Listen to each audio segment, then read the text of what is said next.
Okay.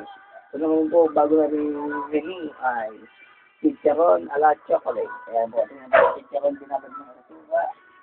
Ayan, babad nyo na po, ikot-ikot nyo para may sila at magkuha po kayo binigay ng plastic sa tindahan, piso lang ito. Okay, lalagay nyo dyan. Ayan. Papaikot mo. Ayan. Tapos po yan, tatamuan ng dragon.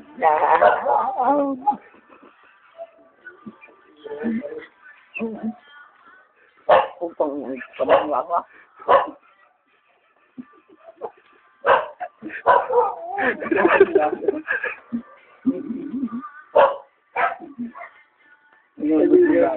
Wala pong babay-babay ko muna. Bye-bye. Next time ulit, abangan niyo ako dito sa aking recipe. Ang video.